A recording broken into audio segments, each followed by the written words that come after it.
First News with Keeler in the morning on WIBX and WIBX950.com.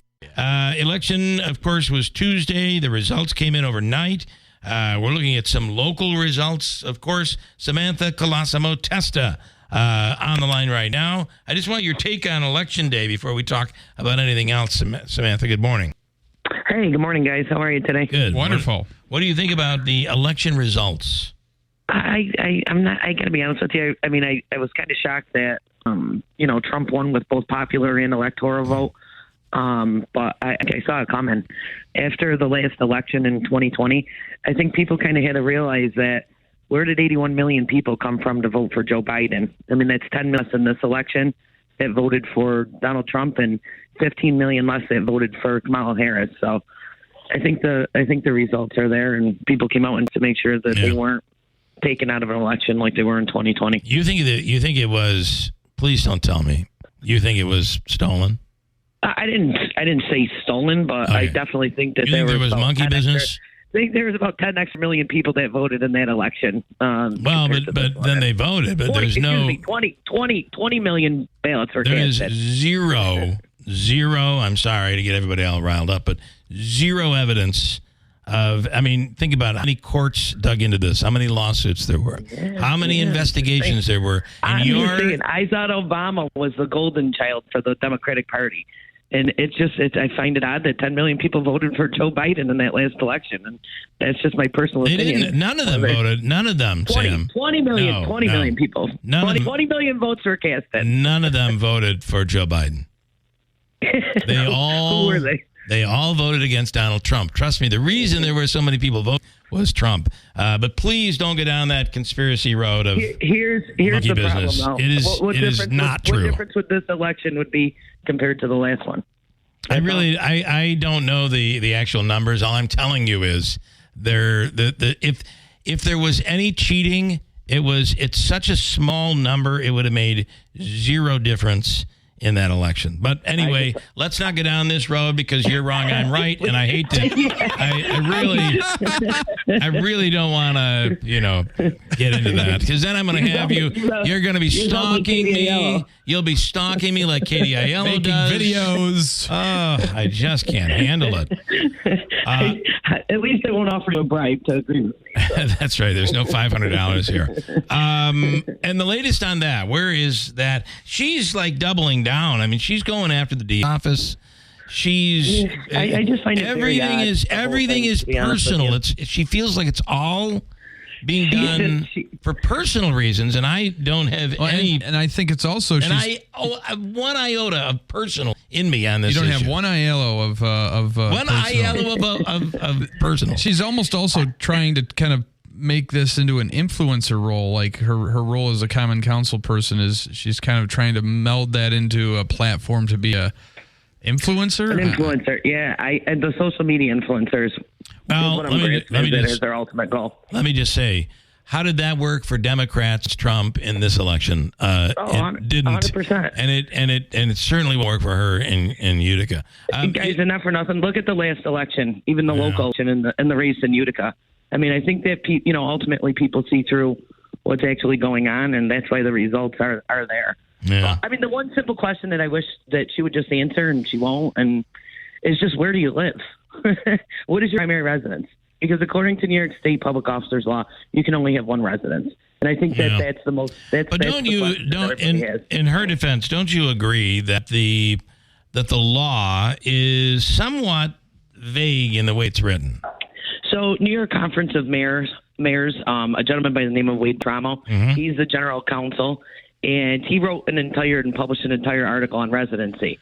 And having a conversation with him, it's very clear that you can only have one residence. So, and that's through New York State public officers law. Yeah. Now, the difference is that, municipalities can also, widen the range of where you live, meaning that you could live in the entire county, but that would have to be up to their city charter, but only if you're in that county. So even in this case, that law wouldn't apply because she's in a separate county, according to the documents that she signed. And I think that that's the most important part to go back to this, is that nobody would even be having this discussion. I personally wouldn't, because I have no skin in the game against her. I don't run against her. I have no political affiliation in any of those races against her. But the reason that this is brought up is because she did sign a document saying that her domicile was in Herkimer, New York. And that's what ultimately this comes down to, and why it's in the council's. Well, that could be that could be the one illegality. That could be the fraudulent. Yeah. And again, it's not all criminal. There's some things that are civil. And Sure. what the council would have to do is that they would have to go and they would have to ask the judge for a declaratory judgment. And, the judge would ultimately determine where her residence. But that still wouldn't even be anything in the criminal component. It would just be asking for a determination what her residence is based on the documentation provided. Yeah. How much would that investigation be? Like hundreds of thousands of dollars? Probably about $20 million. And she's still and she is still running with that. That it cost the DA. The DA spent hundreds of $1,000s investigating her, and they've already come back. But I'm sorry, we're in a world where we don't believe people, we don't believe agencies, we don't believe when the DA's office says they spent under $1,000. We know that's lying. Just like the government cheated on Trump's election in 2020. So we believe nothing anymore. We just discount it as something that, of course, they're lying. The reality is, if they spent $1,000, this is what they told us. If they spent $1,000 on this investigation, that's a lot. Yeah. That's probably a high number. Right, but she continues to double down. What I find interesting, though, is that style is the same style used by Donald Trump, who she despises. So she's, I find that the biggest little chunk of irony of all. She was a Republican up until I think a Republican or independent up until 2019. Oh my God, Katie was Democrat. I'm pretty sure. I could be lying though, so don't hold me to that. But I don't. I'm sure there'll be a VO about it at some point to clarify. Yeah. But and it goes back to the point with us on the council is that she says that we don't do anything. I mean, we've had several meetings in regards to the homeless issue that's going on in the city. I just laid a law on the table for absentee landlords or vacant properties to have a registry to make sure that we're keeping up on the things that we need to. Right. Our public safety commissioner was there yesterday. Now, we're not in the majority. I mean, at this point in time in the council, with the Democrat majority that she holds, they could put a Ferris wheel on Genesee Street and accomplish what they want. But unfortunately, they haven't done anything. And if you ask them what they've done, I think it's hard to come up with accomplishments on the council. So, not only are we still doing what we have to do, also dealing with this issue, but we're in an uphill battle because, I don't want to say this because the local law did get laid on the table 8-0. So I thought that was kind of important because, we're dealing with a lot of issues on the council in regards to, again, the homeless issue that we have going on inside the city and, trying to make sure that landlords that don't live in Utica are maintaining their properties. Yeah. So that is important. And I don't want to take away from that fact because I want to stick together issue and accomplish what we need to, because at the end of the day, our goal isn't about each other. It's about the city. And I think that if you took the politics out and tried to continue to move forward, no matter who's on the council, I think that's the most important component. Again, this is an issue and it shouldn't be ignored. I think that if the council asks for a declaratory judgment, this would be, done once and for all. And that's not hard to do. And that it doesn't affect her by any means other than the fact that a judge has to prove where she lives. And I think that's important as well, because at the end of the day, I know that people in her district contact me and are upset with the representation for the fact that, if they don't agree with her, she ignores them. And, again, the other day that we had an issue of, somebody that was on the street. I'm not sure if they were homeless or not, but, crapped on somebody's front door of their property. Yeah, I know about this. I saw pictures. And again, and it's like, we're dealing with those issues. And, again, she's making TikToks about what's going on, with the council. And it's like there's a lot of other things that are going on in the district, too. So it's hard to point one finger at each other when trying to figure out everything. Speaking of the homeless situation, there was similar legislation. There was legislation passed in Rome regarding how to handle that. Is that something that the city of Utica is looking at? So we are, but again, in discussions with her, I think that both Utica and Rome are in similar positions with one another in regards to the actual issue. We are more different in Rome for the fact that we have the county in downtown Utica where people do receive social services, where Rome does not have that right off the thruway. So I think that we might be in a little more of a deep situation than Rome in regards to that. And I couldn't not to compare who has a worse homeless issue, but we are going to try and take a different approach. And I did draft a legislation similar to Rome.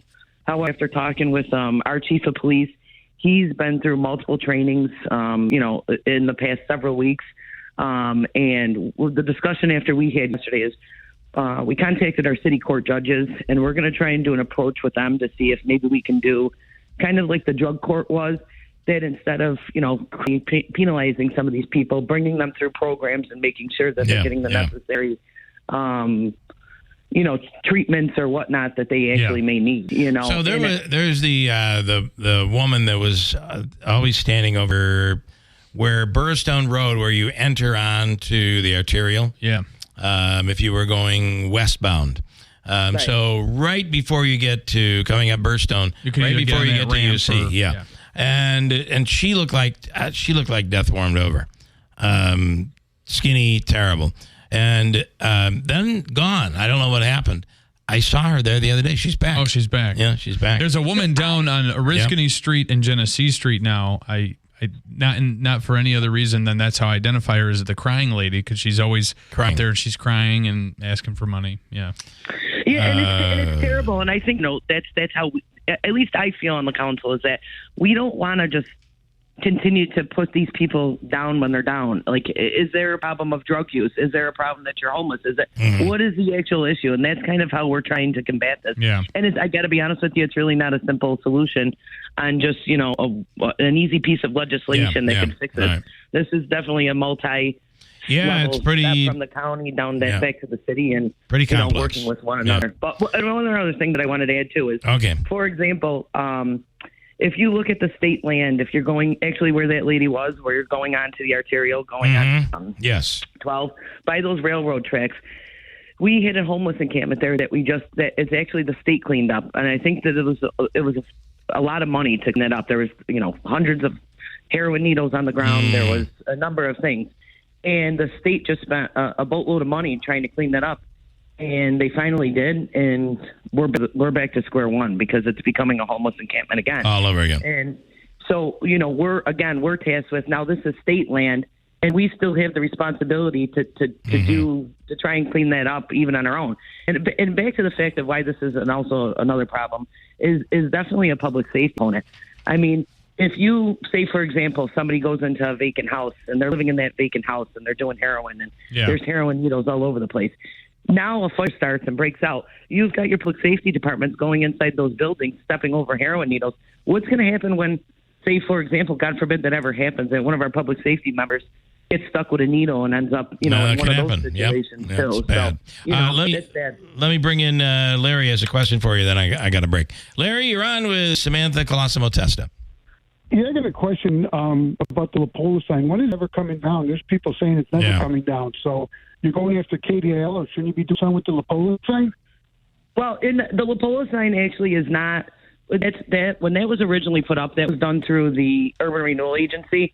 The council never actually did that themselves. But that's something that was brought up and definitely should be done. I disagree with that, but that's not in my purview. It would have to be through the Urban Renewal Agency. I could ask the mayor when he could do that. Absolutely. Yeah, let's see. All right, Larry, thanks. You agree that Lapola's name should be taken off that sign? I think at this point, it's pretty evident that it should be. Yeah, it's still up. Yeah, but again, that's in the business park. Again, I mean, I know that when the sign actually went up, the Common Council put a resolution into the Urban Renewal Agency, and I think because it's in the Urban Renewal Agency district, that's why it was way. But the council never formally put the name on the sign themselves.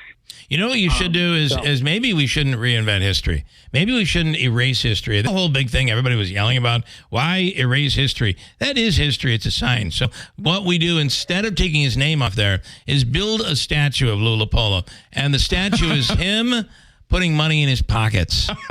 That would be perfect, right? It would solve the problem. Oh, that's awesome. No erasing of history. Sam, thank you for the time. We appreciate it. Have a wonderful day. And absolutely. Take care. Go Have back a great day, guys. Go back to counting the number of voters in 2020. Thank you. Okay. Oh, Lordy.